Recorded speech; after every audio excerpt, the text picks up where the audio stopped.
America की जानिब से पैट्रियट मिसाइलों की पैदावार बढ़ाने के लिए अरबों डॉलर का मुआहिदा ऐसे वक्त में सामने आया जब ईरान और यूक्रेन जैसे महाज भी मौजूद हैं, क्या ये सिर्फ मौजूदा ज़रूरत पूरी करने का इकदाम है या अमेरिका किसी तवील आलमी अस्करी मुकाबले की तैयारी कर रहा है?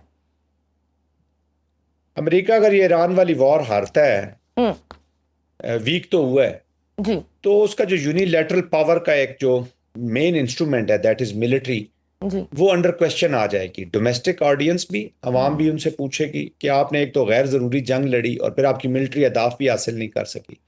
जब भी आप मिलिट्री को भेजते हैं और आप उस वॉर को कंक्लूड नहीं कर सकते तो यही ड्रामा, यही प्रॉब्लम्स, ये इशू सामने आते हैं। 20 साल एप्लीकेशन है अफगानिस्तान में, $7.1 बिलियन का आप एक असला छोड़ के चले गए, रीजन को आग लगा के चले गए, क्योटिक अफगानिस्तान छोड़ के चले गए। So this what happens. देखिए, मैं हमेशा एक ही एडवाइस करता हूँ और बात करता हूँ कि अगर आप वॉर को एंड करना नहीं जानते and you don't know the art of closing a war और किस तरीके से उसको खत्म किया जाता है एंड स्टेट, तो वॉर शुरू ही नहीं करनी चाहिए। यहाँ पे भी पॉलिसी कंफ्यूज लग रही है। The politics is confuse as far as American application is concern. That's why war की एग्जीक्यूशन ही कंफ्यूज हो जाती है, तो आप विक्ट्रीज फिर दूर हो जाती है। टेक्टिकल बैटल्स आप थोड़ी सी जीत सकते हैं, वॉर नहीं जीत सकते। बिल्कुल। और अमेरिका के लिए सर एक और चैलेंज भी बन सकता है। चीन से ईरान की मुमकिन फिजाई दिफाई मुआहदे की भी इतलात सामने आ रही हैं। अगर ये ताउन अमली शक्ल इख्तियार करता है तो क्या ये खित्ते में अमेरिका की फिजाई बर्तरी के लिए एक नया चैलेंज बन सकता है? देखिए, वो कोऑपरेटिव मोड में तो रहेंगे, स्ट्रेटेजिक पार्टनर है ईरान। फिर अमेरिका का इनडायरेक्ट टारगेट ऑब्जेक्टिव जो है वो चाइना ही है।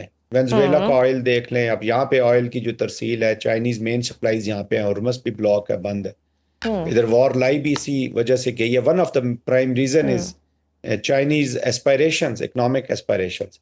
But I don't think so Shazia, उनका स्ट्रेटेजिक कंस्ट्रक्ट नहीं है कि वो डायरेक्ट कन्फ्रंटेशन में इस वक्त, ना वो उनका थॉट है, ना इस वक्त वो जाना चाहते हैं, और ना इस वक्त वो इस पोजीशन में है कि वो अपनी इकोनॉमिक प्रोग्रेस को या अपनी जो मॉरल सुपर पावर होने का वो दावा करते हैं, उसके अगेंस्ट वो डायरेक्ट कन्फ्रंटेशन में नहीं जा सकते। हाँ, जैसे मैंने कहा, Iran is their strategic partner, तो चाइना में टेंडेंसी है वो अपने स्ट्रेटेजिक पार्टनर्स का ख्याल रखते हैं।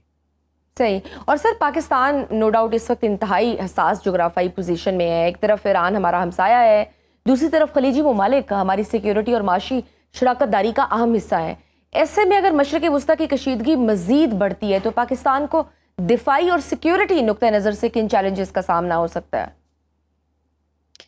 देखिए, ईरान इज आवर नेबर। हमारी जो ऑयल की तरसील है, इवन हमारे जो स्ट्रेटेजिक रिजर्व्स कह लें, जो मिलिट्री रिलेटेड भी, सिक्योरिटी का चूंकि आपने सवाल किया, वो भी मिडिल ईस्ट से ज़्यादातर आते हैं। स्ट्रेटेजिक पार्टनर है सऊदी अरेबिया हमारा। सऊदी बॉर्डर के ऊपर भी सिचुएशन हुई हुई है यमन के साथ। कुवैत हमारा सिक्योरिटी कोऑपरेशन मोड में है, वहाँ पर भी आप सिचुएशन देख रहे हैं। Iran is our friend, brother, neighbour. वो अगर कॉन्फ्लिक्ट में जाएगा, कंटेस्टेशन पैदा होगी इनकी, तो इम्पैक्ट पाकिस्तान पे आएगा।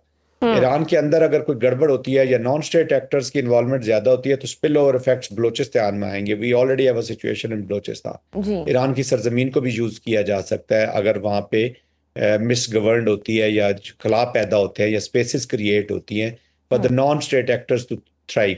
तो there are many security challenges, stability challenges. इसलिए ये जो एमओयू पाकिस्तान ने करवाया है या जो बातचीत कराई है, यस, नो डाउट कि मिडल पावर अपनी पूरी लीवरेज यूज कर रही है Pakistan, leverage of having access to all the countries, major countries and regional countries, regional players, major players. लेकिन उसके साथ साथ पाकिस्तान का एक स्ट्रेटेजिक रिक्वायरमेंट भी है कि ये तस्वीर कराया जाए। तो ये दिस इज फ्लोइंग फ्रॉम दो सिक्योरिटी चैलेंजेस, और वो सिक्योरिटी चैलेंजेस फिर बढ़ाते हैं हमारे इकोनॉमिक चैलेंजेस को। तो it has trickling effect on other factors which also include our diplomacy and social aspects. और सर, इसराइल तो वैसे ही फ़ायदा उठा ही रहा है इस सब में, तवील अरसे से ईरान की मिसाइल और जोहरी सलाहियत को ख़तरा करार दे रहा है। क्या मौजूदा अमरीकी कार्रवाइयाँ इसराइल के लिए एक नई हिकमत अमली का रास्ता खुल सकती हैं? अमरीका वॉर ही शजिया, मैंने पहले भी कहा कि इसराइल की लड़ रहा है। जी बिल्कुल। इस हिकमत अमली और इस अक्लमंदी, दानिशमंदी या बेवकूफ़ी दोनों, मुझे तो दानिशमंदी कहीं नज़र नहीं आ रही इसमें। America has miscalculated this war. They are fighting the war for Israel. They are fighting the political objectives of Israeli political objectives है जो नेतन्याहू के पर्सनल ऑब्जेक्टिव्स हैं, वो इसराइल के भी नहीं है, क्योंकि उसको इलेक्शन में पॉलिटिकल सीन पे बहुत नुकसान हुआ है। अमेरिका ने एक ही नुक्ता सामने रखा हुआ है न्यूक्लियर का, JCPOA जिससे निकले हैं वो, दैट वाज वेरी कम्प्रीहेंसिव। उसमें चाइना और रशिया भी आपके पार्टनर थे ईरान को रिस्ट्रेंट करने के लिए। आज रशिया और चाइना पार्टनर नहीं है आपके। तो ये डील कैसी होगी at the end of the day, what they will achieve from it, will it be more effective than JCPOA, ये वक्त आके बताएगा। I have my all doubts. और तो फिर आप सर किस तरह एनालाइज करते हैं, क्या ये जिस तरह हम देख रहे हैं, अगर ईरान जवाब में अमरीकी अड्डों, खलीजी ममालिक की तनसीबात या इसराइली अहदाफ को निशाना बनाता है, तो क्या ये बहरान महदूद हमलों से निकलकर एक मुकम्मल इलाकाई जंग की शक्ल इख्तियार कर सकता है? It is almost unfortunately transcending to this aspect जिसका आप जिक्र कर रही हैं। ये बिल्कुल इट हैज़ द पोटेंशियल। ये न सिर्फ रीजनल बल्कि बियॉन्ड, थोड़ा सा उससे बाहर जाने की भी पूरी सलाहियत रखता है। अनटिल अनलेस मेजर प्लेयर्स और ख़ास तौर पे पाकिस्तान की जो अगर कोशिशें नाकाम होती हैं ये मीडिएशन की, जो आज भी सरतोड़ कोशिश कर रहा है कि they should come back to the table, बैठे। ऑलरेडी फ्रेमवर्क पाकिस्तान ने इस्टेब्लिश करवा दिया इनका, जिस पे बातचीत होनी है। जो मेन कहते हैं ना इश्यूज हैं, जो स्टिकिंग पॉइंट्स हैं, देर ऑलरेडी ऑन द टेबल। तो उसी के इर्द गिर्द ये रखे, वरना वॉर में से फिर और वॉर में से वॉर ही बच्चे देती है जी। इट हैज़ रिपलिंग इफेक्ट होता है उसका, और ये फैलती चली जाती है। तो present situation is very dangerous, it has all the potentials, और वॉर ख़त्म भी हो गई तो पीस की अचीवमेंट में टाइम लगेगा, ये याद रखिएगा। इसलिए इस वॉर का पॉजिटिव अप्रोच पे ख़त्म होना बहुत ही ज़रूरी है, जहाँ से फिर डिप्लोमेसी एंड पॉलिटिक्स जो है वो एक स्टेबिलिटी की तरफ ले जाए, जो ऑल इंक्लूसिव हो। तो सर आपको क्या लगता है अगर सिक्योरिटी आर्किटेक्चर रीजन का बनना है तो इंक्लूसिविटी के साथ हो। ये नहीं हो सकता आप एक स्टेट को बाहर रखें बाकी इकट्ठे हो जाए। सबके नो डाउट के अपने अपने इंटरेस्ट होते हैं, बट सिक्योरिटी जब कलेक्टिव इंश्योर हो जाएगी तो प्रोग्रेस भी फिर इंश्योर हो जाएगी इस रीजन की। तो सर आपको क्या लगता है किन पॉइंट्स पे कंसेंसस हो सकता है, एक एग्रीमेंट हो सकता है? जो MOU भी हुआ, वहाँ क्या क्या प्रॉब्लम्स थी जो आज नौबत यहाँ तक आ गई? किसी पॉइंट की तब्दील होने की जरूरत नहीं है। देखिए, ये Pakistan is not a stakeholder. Pakistan एक ऐसा MOU कराया जिसमें इन दोनों ने एग्री की है, दोनों के प्रेसिडेंट्स ने साइन किए हैं।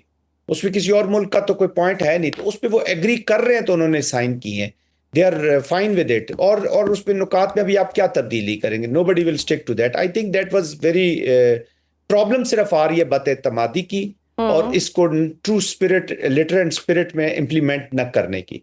अगर आपने मैकेनिज्म बनाया है, हॉटलाइन एस्टेब्लिश की है फॉर हुर्मस अफेयर, तो उसको यूज करें। अमेरिका को भी नहीं चाहिए था कि वो कोशिश करता कि ओमानियन कोस्ट को हक करके जाए। अगर आपने कहा कि ईरान ने मैनेज करना है तो ईरान को मैनेज करने दें। अगर वो सही मैनेज नहीं करते और कोई प्रॉब्लम्स क्रिएट करते तो फिर आप कर लें जो अभी आप कर रहे हैं। और ईरान को भी चाहिए था कि डायरेक्ट कतर और सऊदीया के अगर शिप्स उस लेन से गुजर रहे थे तो एकदम इंगेज ना करता। आपके पास हॉटलाइन वाली ऑप्शन मौजूद थी, आप बात करते, दुनिया को बताते। आज दुनिया में काफ़ी व्यू चेंज भी हुआ है ईरान के बारे में कि ईरान शायद वॉर ख़त्म ही नहीं करना चाहता। ऑलरेडी आपको अच्छी सपोर्ट मिली हुई थी, लोग इजराइल को और अमेरिका को कोस रहे थे, जो कि वो पहले ईरान की स्ट्रेंथ थी। फिर एक रीजन दिया जी, तो आपने एक रीजन दिया कि लोग आपके बारे में भी अप्रिहेंसिव हो जाए कि यार ये भी पीस नहीं चाहते हैं। आपको $400 बिलियन, $300 बिलियन फॉर रिकंस्ट्रक्शन, ठीक है, आपकी अप्रिहेंशन होंगी कि हमें पैसे नहीं दे रहे, अनफ्रीज नहीं कर रहे, लेकिन आप ये नुक्ते सामने लाते, पूरी दुनिया फिर कहती कि no injustice is being done.